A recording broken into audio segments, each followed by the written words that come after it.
There was multiple times where I had to track a group of people, and they see you and they see me by myself, and I'm 5'3", so I'm small. Sometimes I felt overwhelmed because it's 10 people, 10 guys, and just me. But luckily, they comply. That happened to me multiple times. I remember one time I had to run to catch up a group of six guys, and I had to walk them back.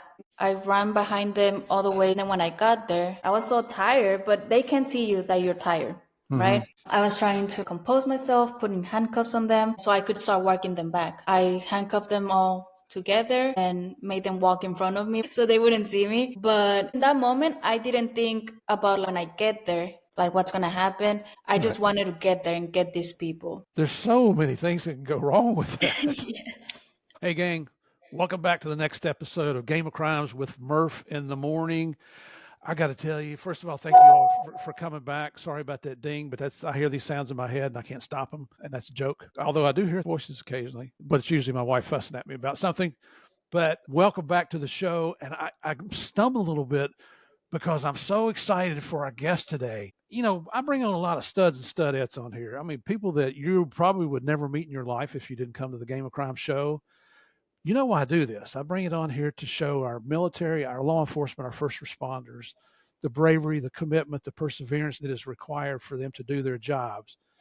And this young lady that's sitting here in front of me today, when I heard her story, I'm getting goosebumps right now talking about it because I'm kind of in awe, maybe fangirling here just a little bit with her. But this is a true American hero and patriot sitting in front of you, and you look at her. You're thinking she's so young. How could she be? Well, stick around because I'm gonna tell you how she became all these things. She's a 4-year veteran of our U.S. Border Patrol, one of the toughest jobs in law enforcement in the United States, with the things that they have to put up with, the conditions they have to endure. And of course, we know the politics changes regularly, so they never know what rules they're supposed to follow when they go out there. But they continue to do their job. They do it professionally. They do it without fear. And occasionally things go wrong. And that's what we're going to talk about today. So please join me in welcoming Karla Castellanos. Karla, welcome to Game of Crimes. Hi, Steve. Thank you so much for having me in your podcast. It's such an honor. I am very happy to be here and tell my story. I told it to you through the phone and I thought it was nothing. And you made me feel like I should say it, I should give it out. Thank you for saying that, but it's your story and it is unbelievable. And I'm gonna tell you folks right now, if you ever listened to Game of Crimes before, we had a young lady on here named Claudia Apollinaar who was with the Los Angeles County Sheriff's Office who was shot in the line of duty. If you remember that, her partner with the train station near Compton in LA when a coward came up and ambushed them from the blind side. They were both wounded, they both survived. The shooter is now in prison, I think, for the rest of his life, where he should be. And sad thing is, because he shot cops, they'll think he's a good guy in prison. But if you remember Claudia's story, her motivation about how she didn't let her circumstances dictate what her future was going to be. I just told Karla, you and Claudia could be sisters. You're just alike. Your attitudes and the way you handle adversity and circumstances. So and I'll stop fumbling around here. Let's move on with the show. And that ding, I apologize now for the ding. I'll try and edit it out, but I don't know if I can or not. We can't quite figure out where it's coming from. All right. So you know what's up next on here, our small town police blotters. And I just let Karla know about this yesterday, as a matter of fact. Sent her an email with a story. She lives in Arizona. So I figured there's probably at least one funny criminal story out of Arizona. Found a whole bunch because there's no shortage anywhere. Not as many as we have in Florida because we're the leader when it comes to these stupid criminal stories. But before we get started on that, I've got to read you the disclaimer. This is a show about crime. We talk about bad people doing bad things. We talk about bad people doing bad things to good people. We take these shows very serious, especially today's story, but we're also going to have a little fun and levity with it because why not make fun of these stupid people for the stupid things they do, right? So, Karla, let me shut up now and I will turn it over to you. And if you could tell us about our individual in Arizona. Yes, I'm gonna read this story then. All right. As police knocked on this door with a search warrant, 20-year-old Christopher Cruz made a last-ditch attempt to get rid of a stash of weed at his Casa Grande home, according to the Pina County Sheriff's Office. PCSO says Cruz tried to flush his pot, 4 pounds of it. A PCSO spokesman says members of the Pima County Narcotic Task Force were serving a warrant at Cruz's Casa Grande home on Tuesday. Upon entering the home, officers found Cruz in the bathroom, still trying to flush the stash. In total, detectives recovered 4 pounds of pot from this bathroom. Adding 3 guns that Cruz allegedly kept in the home, plus 2 children, and he was booked into a jail on charges of marijuana possession, possession of marijuana for sale, misconduct involving weapons, destruction of evidence, and 2 counts of endangerment of children. Cruz has prior felony conviction for criminal damage and is being held without bond, according to the sheriff's office. Pinal County Sheriff's issued a statement saying suspect Cruz attempted to flush nearly 4 pounds of marijuana down the toilet to avoid arrest. I'm sure he now wishes he'd invest in a plunger from his house. Probably. Uh, And he may have gotten away with the simple possession charge. yeah, we're not trying to teach you how to flush your dope here, but that's just so funny. 4 pounds. Can you imagine how big 4 pounds is? I mean, just go get grass clippings out of your yard and put in a bag till you get 4 pounds, and then see if you can flush that down your toilet. Yeah, who thinks that would work? Yeah, exactly. Just it's crazy what people will try to do. Anyway, and the fact that he waited until the deputies got there to serve the warrant before he started doing that. Well, okay. Yeah. All right. Well, thank you for playing along on that, Carl. And let's switch over to Florida now. And this one is just a little bit older. This one I just couldn't believe when I read it. So you've heard of a bucket list, things that you'd like to do in your life before you pass away. Well, this woman's dream of getting arrested was crossed off her bucket list after she allegedly led deputies on a chase in Florida on a Thursday morning. And I just hate that word allegedly because they did it, but it's a litigation thing. It's a liability issue. So a deputy in Monroe County, which is South Florida, spotted Nia Douglas on Carl Sound Road in Monroe County now this was 7:45 in the morning. He turned on his lights and sirens and tried to pull her over, but she wasn't having any of that. She continued driving, according to the sheriff's office. He eventually stopped and was taken into custody. Authorities said she told them she had wanted to get arrested. It had been on her bucket list since high school, to the police report. Douglas was arrested and charged with fleeing and eluding. Does it get any stupider than that? That's on your bucket list to get arrested. Not the fact that, oh, I don't know, I could have spun out and crashed and killed myself or killed some innocent people, or what else is on that bucket list? I don't think I'd want to know. Just they never cease to amaze us. I would like to read that bucket list. I mean, just what else could let's see? I'd like to overdose on fentanyl once in my life. Who says that? I mean, it kind of fits in there with what she's talking about. My gosh. That's why we do it. I got to tell you, Carly, I've tried to stop putting small town police blotter in here because I thought, well, maybe some people might not appreciate it. And anytime I do it, the loyal listeners, they write in like, Murph, put it back in. We like what we hear. And you know what? A lot of the things that we talk about here, like your case today, we're going to talk about, there's some dark sides to it. So if we can add a little levity to it and lighten the show up just a little bit, we're going to have some fun here. So anyway, thanks for playing along with that stupid thing. But here we go. So typically we'll talk a little bit now, Carla, about how you and I met. Most of the people have probably gotten sick of me mentioning Mel Sosa's name. Mel is in law enforcement in Southern California. He's one of the organizers for the Southern California Gang Conference, which so I got their colors on right here. Why do I have this shirt on? Because Mel sends me free T-shirts. And I really like the thin blue light flag on the side. This one you can see says DEA Narcos, which is that's our little speaking business. Anyway, he called me earlier this year and he said he spoke to a friend of yours, Eileen Corcolis. Yeah. And she was talking about this lady named Karla Castellanos. So as Eileen continued telling about your story. It wasn't long before Mel's called me and says, hey, and he sends me a lot of potential guests on the show. And he said, you got to hear this story. So I checked with Eileen, checked in with her to make sure everything's okay. I was a little slow getting back to you just because I'm old. And, I can't multitask as good as I used to. But Eileen set up a call between us. And that's how Karla and I here met. I mentioned at the beginning how special today's episode is. And I've already kind of explained that. I got ahead of myself here just a little bit. Claudia was such an inspiration, continues to be an inspiration to me. And now that I know about Karla's story, she and I spent some time on the phone together and I did some research on her. And I'm going to tell you right now, I'll probably remind you again at the end of her story today. Check her out, Google her. I'm going to give you her social media sites at the end of the episode. she's not bashful about what she went through. Some of those photographs made me stop feeling sorry for myself when I wake up in the morning to go to the gym and I'm like, I'm a little tired today. I'm a little old, you know. And I look at this young lady, what she's gone through and what she's doing to continue her life. I'm like, get off my sorry butt and get out there and do what I know I'm supposed to do. So, and I'm hoping that's the whole intent of having Karla on here today is that when you think life's tough on yourself, think about what others go through. Right? So, first of all, Karla, give us an idea about your background, where you grew up, what your family dynamics are, other sisters, sports that you played in high school, things like that. Yes. So I grew up with my mom, a single mom, and my two siblings, my sister Marcela and my brother Edgar. I'm the middle child. We grew up in a little town in Mexico called Mexicali. And then when I was 12, we moved to the US to a small city called Calexico. That's where I lived since I was 12. I went to high school. I went to Calexico High School and I played soccer. I played basketball. And then in my last year, I said something different. I'm going to do track and field. Okay. But I was not a good runner. I hate running. I can't run for my life. So I did track and field, but I did the discus and the shot put. Well, I saw a picture of you and I thought, is that a discus in her hand?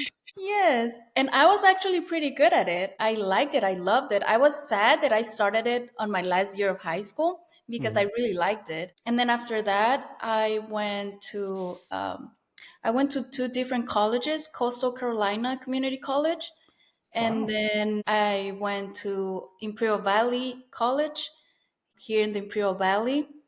And then after that, I went to San Diego State and I graduated with a bachelor's in criminal justice. There you go. There you go. Yes. Now we got to back up because I want to pursue these a little bit. Okay, shot put. Now I've seen you working out online, but I mean that takes some strength to take that shot. How tall are you? I'm 5'3". Okay, so well, you're taller than both of my daughters. They're 4'11" and 5'1". But I mean, you must have had some shoulder strength and some arm strength, upper body strength. Did you win any Yes. awards with that? The shot put? I didn't win, Yeah. but I can say I was a small high school, but I Uh-huh. want to say I was the best one there. There you go. Yes, that's a win. Yep. And then the discus, where you say you were pretty good at that. Yes, I love the discus. It's very fun. You can learn a lot of like different techniques, and then once you grab a good technique, you just throw, and it keeps going for further and further. Wow. Good for you. Well, what I like about that story is you're not giving up, even with the shot put. Okay, I wasn't the best, but I'm not quitting. We might hear that theory continue out through your story today. Never give up. And that's what this is about. And so I got to ask you, living in Imperial Valley, which I've been down that way before, and you ended up in Coastal Carolina Community College, which is on the opposite end of the country in South Carolina. How did you end up way out there? And uh, don't tell me it was a boy. Was it a boy? yes, I should have known. yes, that's normal, right? Yeah. Usually it's the boy following the girl, but Yeah. so just one quick question. Is he your husband today? No, So he wasn't worth no, it. no, it was not. That's a cool campus over there, though. We used to vacation at Myrtle Beach and Oh, drove by yes, there regularly. yes. Yeah, Eh, they've had some football teams lately and everything. yeah, I like going to Charlotte. It's a big city, Hmm. and I would always like go. We were living in a smaller city, so that was fun. I liked it. Yeah. What was the name of the town you were in? Jacksonville, South Carolina, Jacksonville, North Carolina. North Carolina. So where the Marine Corps base is. Yeah, Gotcha. Was he in the Marines? yes. Okay. Well, he gets a pass then from me. Okay. Murph says it's okay because he served his country. You got to honor that. Then you went from there to, was it Imperial Valley Community College, you say? Yes, because I didn't finish over there. I transferred because I moved back home and I finished here in Imperial Valley College. And then transferred to San Diego State. Is that San Diego State in San Diego? No, there's a campus in Calexico and I went to that one. Very good. Yeah. I'm proud of you. That's my degree was in criminal justice also, but I can be honest with you, it took me 11 years to get a 4-year degree. It's pretty sad, isn't it? But you did it. But you did it. My mom, she motivated me. I give her all the credit on that one. Okay, so your brother and your sister, did they go to college also?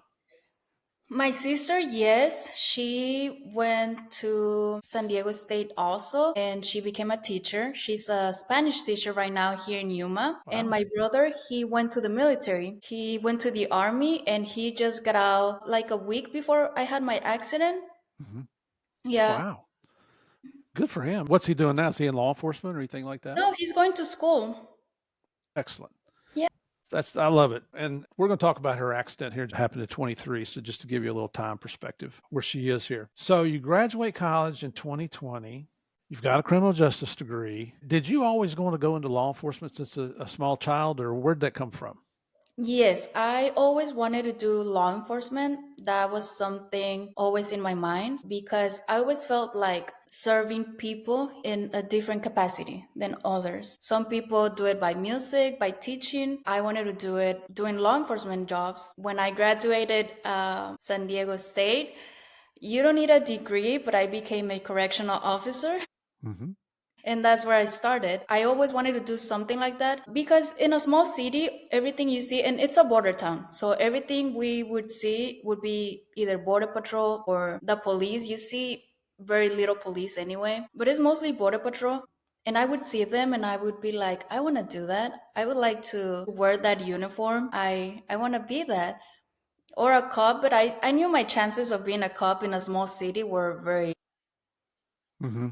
so I didn't. I really didn't pursue that. I did pursue becoming a deputy at the sheriff's office here in the Imperial Valley. But like I mentioned before, I don't like to run. So during my physical test, I didn't pass my mile and a half. And then after that, I was like, I'm not gonna try again Yeah. because I'm not even trying to go run and better my times. No. So I just became a correctional officer and I liked it. Is a different world in there, and that made me realize that I never want to do anything bad because I wouldn't be able to live in there. I don't know how people just love it. I'm They with like you. to go in there. Is that what correctional office were you working with? Sheriff's Department or? Yes, the Imperial Valley Sheriff's Department. Hmm. So I Yes. guess that's, well, typically the sheriffs run the jails in all the counties. So, Yes, it was a county jail. It was small, but hmm. still. And I remember working there, and I would see people I went to high school with, and things like that. Or I realized that you don't know what's going on out there until you work either at a school where the kids are telling you, like, teacher, this happened, or when you work at a jail and you don't know that all these crimes are happening in this small city. Right. Yes, a lot of things going on. So the people that you saw in there that you knew, that's when they really want to be your friend, don't they? Yes. Hey, Carla, could you bring me something? Yes, but they know we can't. Right. Right. But they still play you. They try. Yeah, they Um, know we can't, and I mean, I'm sure they know I wouldn't. yeah. That's great. How long were you in the corrections department there before you decided to switch over? Probably less than a year because when I applied to be a correctional officer and a deputy and all that, I also applied to be a border patrol agent. And corrections was the first one to call me and give me a Hmm. job. So Yeah. I went there. And then while I was a correctional officer, the border patrol contacted me and we started the process. I did everything, took the test, the polygraph and everything went very smooth and fast. Wow. Like how fast? Well, my application alone took me about a year and a half, Hmm. but the process, I want to say maybe 4 months. Okay. Mm-hmm. So roughly 2 years, close to Yes. 2 years. Yeah. Yes. I don't know if there's this unwritten rule in the government service that was supposed to take 2 years, but that's what Mm-hmm. it took me to get on with DEA. And a lot of the folks that we've had here on the show and a lot of my friends that are in different branches of law enforcement at the federal level, it seems kind of That's the number everybody shoots for, which I don't understand why, but they never asked my opinion, so I didn't tell them. So you finally get on. So here's the funny thing about that. You're in track and field, but I guess that track part you didn't like too much. You like the field part, right? Yes, yes. But we're getting ready to talk about the Border Patrol Academy here. And that's known as one of the toughest academies in law enforcement. And I Yeah. know there's lots of running. Mm-hmm. And Yes. you suck it up and do it, or what? I did. It was probably the worst part of everything, and probably the hardest thing that I ever done in my life was Yeah. that, because they actually make you do better. They build you. If you don't want them to yell at you, just do what they tell you. And Yeah. if they want you to run faster, you have to run faster or they'll be yelling at you. Yeah. And that's the only way you can get them off your back. Yeah. I understand. You mentioned a while ago, and I started smiling when you said this, that you wanted a job where you could serve people. Yes. So I'm going to ask you a question here that you're going to think is stupid, but I've started asking this question regularly. When you decided to pursue a career in law enforcement, did you ever think, I want to do this because I want to kill somebody someday?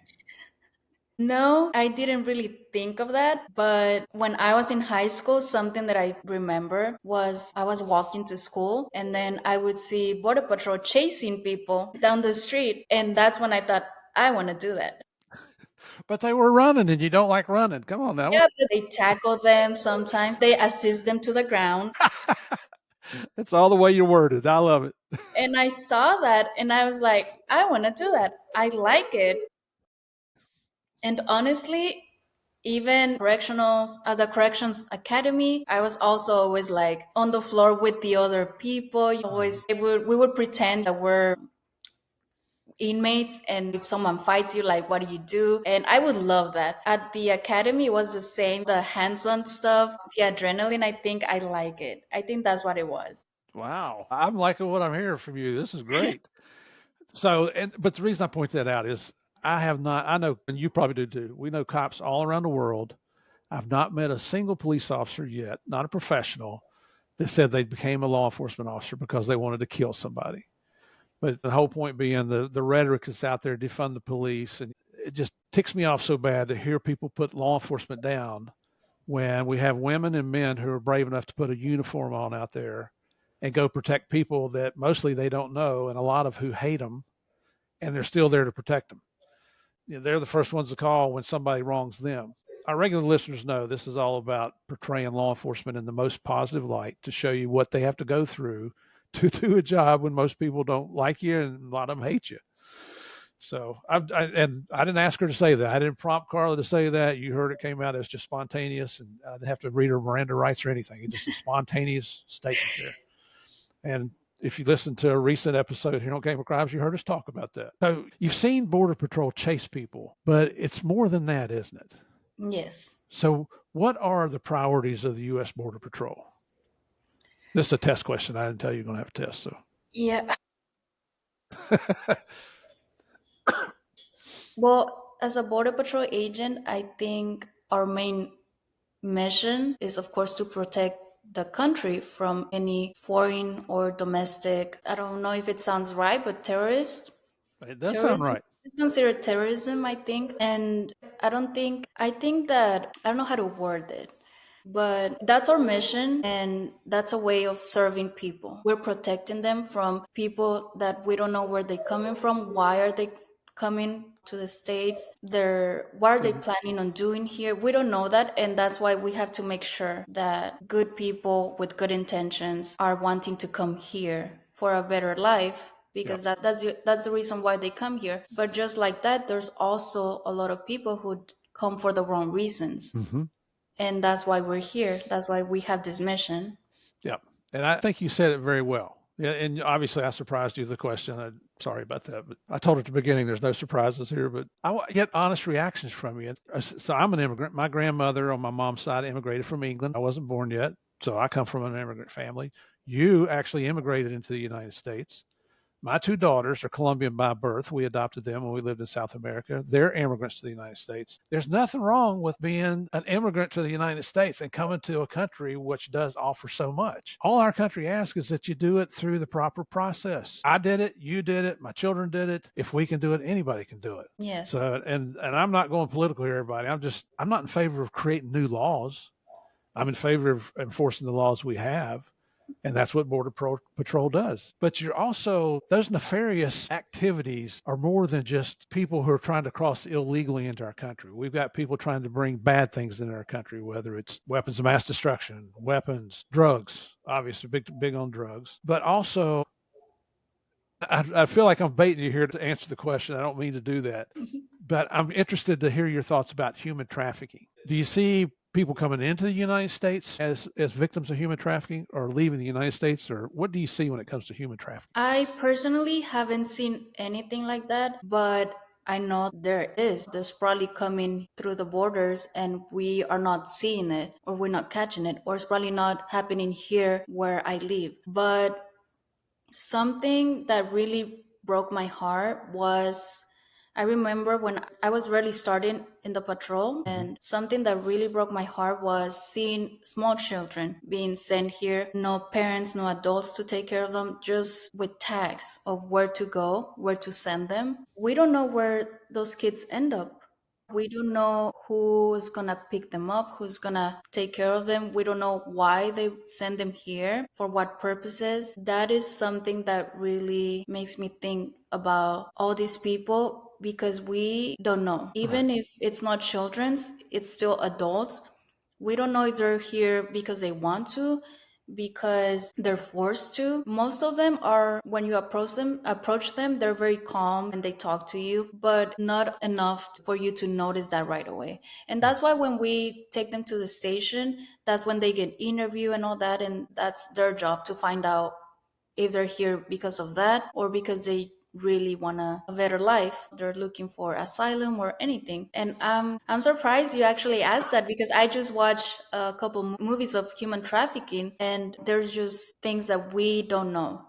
A lot of people, Absolutely. my sister is a teacher, I bet she doesn't know that that's even happening, that even happens. Right. Yeah, My it's mom, yeah, they don't know. Game of Crimes has taken an interest in the human trafficking crimes that are going on. Not that there's a whole lot that Murph at my old age is going to be able to do about it, but I can help get the word out. So I've taken an active stance on that. Even I used to have a co-host on here, Morgan Wright was with me. We both were anti-human trafficking proponents, and what we learned is that the majority of perverts that take advantage of human trafficking victims, especially children, are American citizens. We're the leading country in the world for perverts. In addition to, we're the leading country in the world for the consumption of illegal narcotics. I mean, just things that shouldn't be. And so I met a young man named Tyler Schwab who founded a group called Libertas International based out of Medellin, Colombia. Tyler's a Mormon country boy from Wyoming who, at 23 years old, saw a problem and didn't sat back and say, somebody ought to do something about that. He stepped up and started a GoFundMe page. His organization now has been going for 10 years. They've saved over 3,000 child victims of human trafficking. I've interviewed him twice. I bring him on the show every 6 months now, so we can get an update. Just keep that in the forefront of everybody's attention. And I think the first time I interviewed him, I had to stop the interview because I had tears running down my cheeks. If I think about it too long here talking to you, I'll start tearing up again because it really does break your heart, right? Yeah. But then the second time we had him on, he started telling me about this young lady who was sold into human trafficking at 14, and they rescued her, I think, when she was 17 or 18. She's now 19, and I'm actually an idiot when it comes to social media and how to do all that stuff. And she now runs my Instagram and TikTok page for Game of Crimes. So I've never met her in person. She's agreed to come on the show down the road, but she's still going through a court case down there. She's like you. She's a tough kid. She's not giving up. She's not letting the threats overwhelm her. She is standing toe to toe with these perverts. They've already kidnapped her once and beat her, made her recant her stories. And as soon as she got free, she went and recanted her recanted stories with the police. Can't wait to meet her in person. I hope I get to someday, but just so proud of what we do there. And as you see, Karla, I go off on tangents here as we talk, but you are so motivational, you and your story, and it coincides with other stories we've had on here that I just hope that our listeners keep coming back to Game of Crimes for the right reasons here. Yes. Okay. Let's talk about your academy just a little bit. Where did you go to the Border Patrol Academy? I went to the academy is in Artesia, New Mexico. It's for 6 months. And Wow. Wow. I remember I went in November and I spent Christmas and New Year's over there. Lucky you, huh? Yes. And it's a live-in academy. You don't go home at nighttime. No, you Did you live get to go there. home on weekends? Yes, yes. When we had three-day weekends, or no, I remember I came down for Christmas, but I spent New Year's over there because it's like an 11-hour drive. Wow. Yeah, How was the food there? I liked it. Yeah, I did too. Yes, I liked it. I would go for lunch and dinner. I wouldn't go for breakfast because I could barely wake up in the mornings. But there were times where I would wake up in the mornings and I woke up and feel great and okay, I'll go get breakfast. But yeah, I liked it, and I mean they offer different stuff for your diet. Yeah. Yeah. It's easy to overeat there, but especially when you're working out continuously. I think I went in at 194 and I came out at 178. My clothes would just fall right off of me when I came out of the DE Academy. But did you have your own private room or what were your accommodations in the academy? Yes, you have your own room, but you share a bathroom with Okay. your neighbor. Yes. Did you know anybody going into your class? No, no, I didn't know anyone. And how many trainees were in your particular class? I believe we were 45. Okay. Were there other classes going at the same time or just, Oh, yes, yeah? yes, yes. Maybe we were like a week apart or two, or maybe the oldest class was probably, I don't know, 5 months ahead of Mhm. us. Wow. Did your class start with 45? Yes, and I believe we graduated maybe 40, 39. Yeah, almost everyone. Wow. I'll be honest with you. Well, I said it earlier, but the reputation in federal law enforcement is Border Patrol is the toughest academy. I got a feeling it's the longest too, 6 months. I think when I went through, it was 3 months, a little over 3 months, and I think it's now a little over 4 months for the DEA Academy. Just give us a typical day. What time do you get up? How much free time do you have throughout the day? What time Hmm. is your day going to end? Let's see if I remember correctly. I think our classes start at 7:30 maybe. We have to be in the grinder. We have to be in line, form. What's You the go to grinder? the grinder is just an open pad where all the classes line up in the mornings to get yelled at to start the day.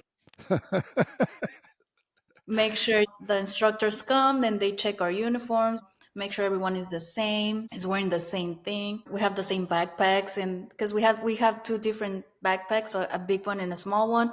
And of course sometimes we'd bring the small one when you were supposed to bring the big one, and Mm. that's when the yelling starts and all that. You didn't shine your boots or you didn't put water in your canteen. Yeah, that's all in the morning to start your day. And then you go your first class. And depending on how your schedule is, I think classes are 2 hours long or one. I don't remember. It's been a long time. Long enough.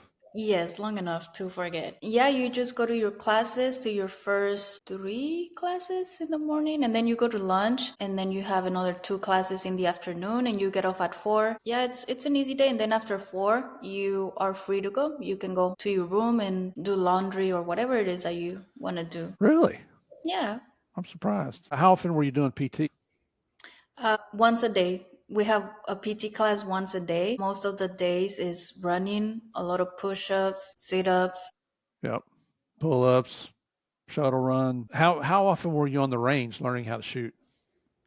One class a day. Every day you would have a range. I Every love day that. you would have PT, the range, Spanish, ops, and I think that's it. You had a lot of trouble with the Spanish, huh? I would help others with their Spanish and they would help me with PT. There you go. There you go. Yes, it That's was a fair trade. yeah. People like me speaking Spanish, it comes out hola, y'all. Southern Spanish. If you got into an issue with an instructor, I mean, they're just really down in your case, what would a form of punishment be? I don't know, it's probably physical stuff, push-ups, and but they would, if you do something wrong, all the class has to pay, not just you. That's the worst, isn't it? Yes, Oh, that's because then hilarious. everyone is like, I hate you. Until their turn comes. Yes.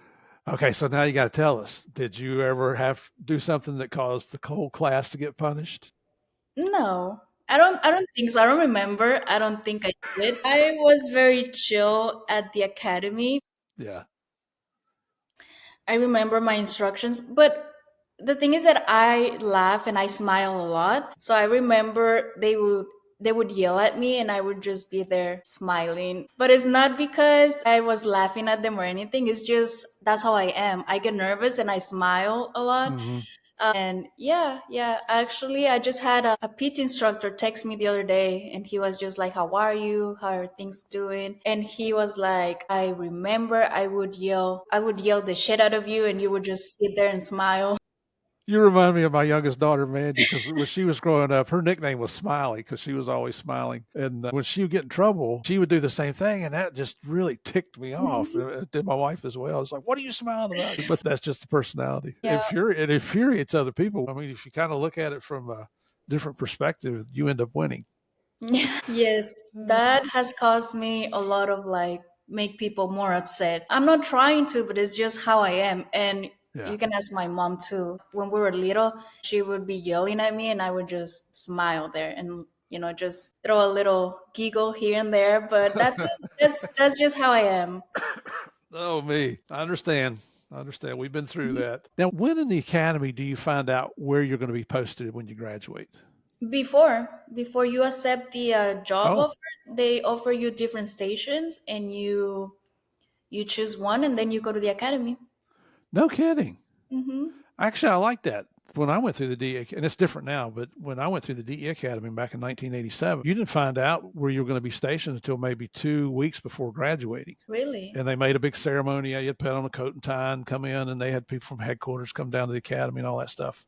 But Mm, it's not unusual. The government would invest all that money in training someone, and some might quit before they ever got to their first post, and then others will get there and hated it and quit. It's just a waste. So I like it much better now that people know where they're going. yes. It was Yuma because Yuma is the closest one to home. It's only an hour away from Calexico, Nice. and that's the closest one they offer me. So I came to Yuma. Yep. We went down there. We being my old DEA partner, Javier Pena, and I, we spoke at a law enforcement conference in Yuma a couple of years ago. Flew into Phoenix, and then they drove us down to Yuma. I can't remember the name of the conference, but for lunch, they asked us if we wanted something that I'd never heard of. Sure, I'll try anything as long as it's not real spicy hot. And it was like French fries and maybe a burger in there, but it had some kind of gravy poured over top of it. Does that Hmm. ring a bell with you? French fries with like meat. Well, I remember that they poured gravy over top of everything. I Mm. don't remember what it was. Good. I'm Yeah. not complaining. It was very good, but apparently they like that down there. So Yeah. I liked it. All right. So you finally get out of the academy. What year did you go in? When was it you started the academy? It was November I went in 2021. 21. So you come out in mid 22. You go to Yuma. Now you're not out solo now by yourself, are you? In Yuma? Hmm. Well, when I got out of the academy, I went straight to live with my sister. She had already been living here for a couple of years, I believe. She offered me to stay with her, and then later on, I can find my own place and things like that. Yep. But on the job, I mean, you don't show up the first day and they kick you out by yourself and start doing your job, right? Oh, no, actually, I had two classmates that came with me. So it was And three of us. and I'm sure it was either the Three Musketeers or the Three Stooges showed up there, right? Depending on what day of the week it was. Yeah. But do they assign you to a field training officer? Yes. And how long is that going to last? He's a good training officer. He knows a lot of things. Of course, he's been in the patrol for I don't know how many years, but he knows what to do and how to do it. I Mhm. just think he likes communication skills with people. Yeah, Yeah, sometimes I felt like I don't know how he was a good officer, a good training officer. you're struggling to come up with things to say about him. That's what makes this funny. Yeah. Had he been on the job for a while? Yes, probably 10 years. I'm not sure. I really didn't care to ask. Yeah, and there's two different ways to look at those guys. It could be girls. I don't mean to say guys. Usually when I say guys, it's all inclusive. But one is what you're hoping the reason that maybe he doesn't have the touchy feely, the Karla Castellanos personality where he smiles all the time and happy to be there is because he wants you to know how dangerous it is out there, how to handle yourself. Yes. But then on the other hand, he could just be a total jackass. You never know what you're going to encounter. He might be Yeah. like that his whole life. Yeah. But Probably. did you learn from him? Yes, I did. Yes, he would make me draw our whole AOR, our area of responsibility, and it had to be perfect and good. And but I mean, I could understand that because that's how honestly that's how I learned my landmarks and all that, my way around. Yep. I drew it so much that I had to learn it. Yep. And mission accomplished. I mean, had you ever been? I mean, I'm going to guess that you had never been in that AOR, the area of responsibility, before you became a Border Patrol agent, right? No, I never knew how big it was, how much desert it is. It's just it was huge. It was very eye opening. Like, do people really walk this far? They do. Yeah, it's amazing. I am 100% in favor of shutting down our borders if that's what it takes to protect our country. But at the same time, your heart aches for these people who, the honest people who are just looking for a better life. They're not trying to screw over anybody. It's just, I don't know why maybe they don't have the education or the money to go through the legal process that's already established. I'm sure there's a variety of reasons, but if that doesn't touch your heart to see people who are suffering, who just want to do better for themselves, that just want an honest job to raise their family, then you're a very cold-hearted person. And I'm trying to clean up my language there because I could call them a lot of names right now. Yes. How long before you were actually alone working by yourself? So the training, I believe, is a couple months, and then you go to a regular shift with regular agents. They've been there for years, but then you get it's called a journeyman, and you have him for your first 2 weeks on shift, and then after that, you're by yourself. All right. Is there a possibility that now that you're working solo, that you'd be out in the desert by yourself alone? Yes, we're always by ourselves. We don't have partners or anything like that. It's always you, and you get assigned to a zone, and your partner is miles away, in the next zone. Or sometimes there's multiple agents in the same zone, but most of the time you're by yourself. What form of transportation did they give you? We have trucks and SUVs, Hmm. but we also use off-road vehicles. My station doesn't have that, but there's horse patrol also. We have bike patrol, so we can patrol the city. Hmm. What else? Yeah, that's it. What was your first assignment in solo? My first assignment, of course, out in the field. They Hmm. assign you to a zone and you're responsible for, I don't know how many miles per zone. So you're responsible for all that either by yourself, or if we have a lot of people, it's two people for one. And what is it you're doing out there? You are looking for sign. You are waiting to see if people jump the fence, see if people are getting close to the fence or they want to throw stuff like drugs or something, money. You're patrolling the fence, making sure that nothing is leaving or coming in. You just have to keep looking for irregular stuff that makes you think that something came in and you didn't Hmm. notice. You have to track it. You have to make sure it's nothing or if it's old. And that's what you do. How do they keep track of you? Is there like every so often is there a radio check to make sure you're still alive out there? How do they know that you're okay? Yes, they do radio checks every hour. They do a safety check and just to make sure are you good? Yes. Mhm. Do you have supervisors that patrol just to check on you also? Yes. We always have a supervisor driving around all the zones, checking on the agents, making sure everything is good, if we need anything or if we have something. Yeah, and I don't mean to sound like a weenie here, like I'm afraid to do it, but you got to think about this. You're out there all by yourself in the freaking desert, which I grew up in the mountains, so I'm not familiar with how to work in the desert. And there's all kinds of critters out there, like poisonous snakes and scorpions and Yes, God knows what. I remember that. I remember my first nights in the desert. I was like, what am I doing here? Like, what choices did I make to end up here?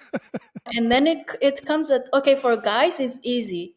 But then when you're in the middle of the desert, you have to pee. It's Mhm. at night. You just saw a snake like a mile away from here. And now you're here trying to look for a bush to pee in. The spiders and the scorpions out there is, yeah. That's not my cup of tea. I'll be the first to admit it. I don't even like seeing a black snake here in Florida. Snakes scare me. Oh my goodness. When you run into something, so I don't know, say you made one statement before I asked that question that you're looking for people coming in or leaving. Did you see many people leaving the United States? No, no, Okay. I never saw anybody leaving. Okay. But Other than I'm sorry, other go than ahead. they were trying to come in, but then they see you and they return. So you guys are pretty high profile out there, right? Yes. And let's say you find, I don't know, people carrying drugs or illegals coming across with a coyote. What do you do? Boy, if you're patrolling there and you see people that are jumping the fence, you put on the radio, and then agents around you, if they're close by, they'll come and back you up, and then you just approach it. I've approached groups of people by myself.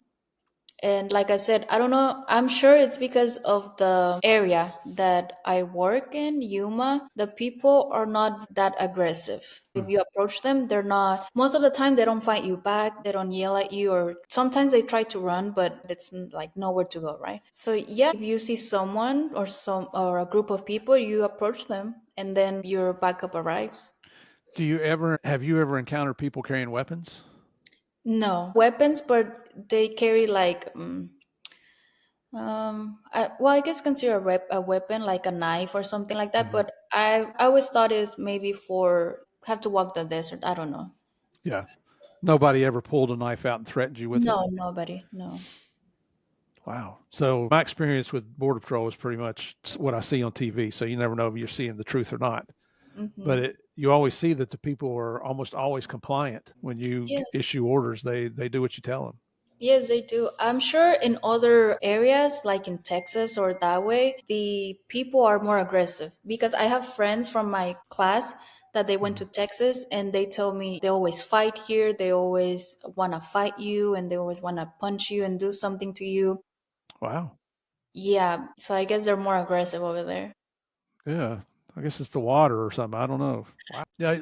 So you're out there on the job, not talking about your accident. What's the most dangerous situation you ever found yourself in out there on the border? The most dangerous, I mean, right now I don't feel they were that dangerous, but everything can go wrong, right? Hmm.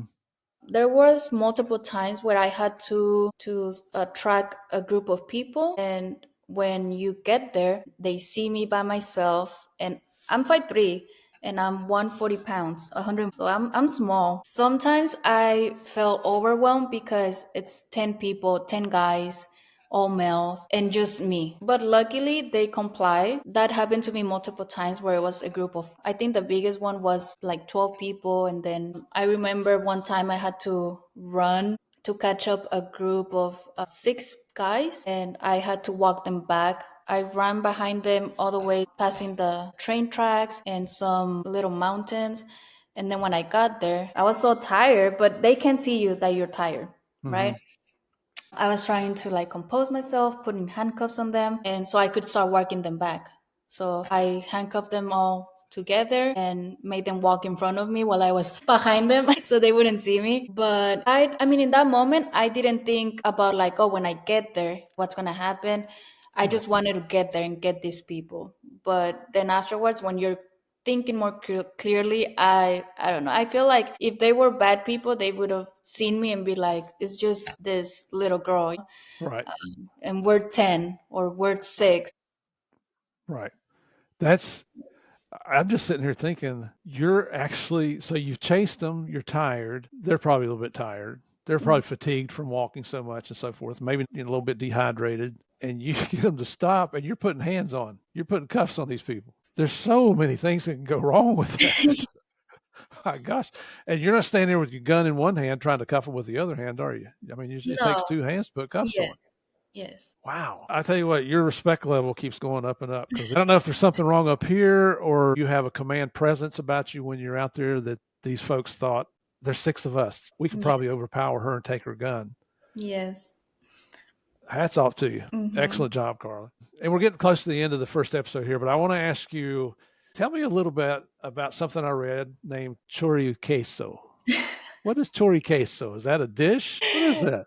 I don't even know what that is, but it sounds like food, It like does. chorizo and cheese. But that's a nickname that my canine instructors gave to my canine when I went to do the canine academy. They would call him that because he was a little fat. He liked to eat. He wasn't a fat dog, but compared to the other dogs, he was a little fat, and that was his nickname.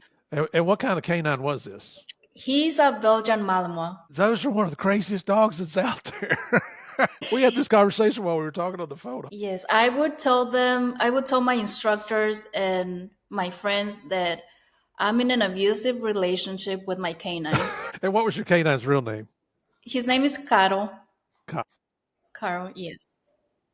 Is canine, is that something you volunteered for, or you were saying, or they recruited you to do it? Yes, I always wanted to be a canine handler. I really didn't care where, Hmm. or the agency or anything. I wanted to be a canine handler. And then the opportunity opened up here in Yuma, and I applied for it. I got my interview, and I got it. Excellent. Excellent. Where did you go to for training with your canine? I went to El Paso. There's a canine academy there. I went there for 7 weeks. Wow. And then Caro came and lived with you at home, right? That's the way it works. Yes, I believe after the first, I don't know, maybe 3 days, I had to take him with me to my hotel room. And yeah, There's your partner. I yes, love it. I thought it was going to be easy because I have 3 dogs of my own. And I was just like, oh, it's another dog. But no, it's completely different. You have to do everything different, feed him and take him out. And, he's another agent. Hmm. Yeah, serious. We've had the variety of canine officers on here a couple of years ago, and the stories they tell, it's like taking care of a baby, isn't it? Yes. Yeah. Well, we've been going now for close to an hour. What I want to do is call an end here to the first episode, because when we come back for episode 2, that's when we're going to get into Karla's real story and the whole reason she's here on Game and Crimes to start with. So for all our listeners, thank you guys for continuing to join me here every week, a couple times a week when we have 2 episodes a week. It's an honor to call you our loyal friends and listeners.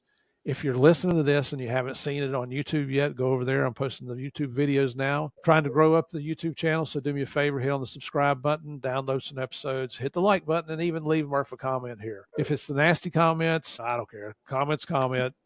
You just know what I think about you if you send me a nasty comment. You probably don't care, right? But I truly appreciate you guys coming back. You got to come back and listen to part 2, though, because this is the motivational part that you got to hear. So until tomorrow, you guys stay safe. Karla, I'll see you tomorrow. Thanks. See you tomorrow, Steve. Thank you.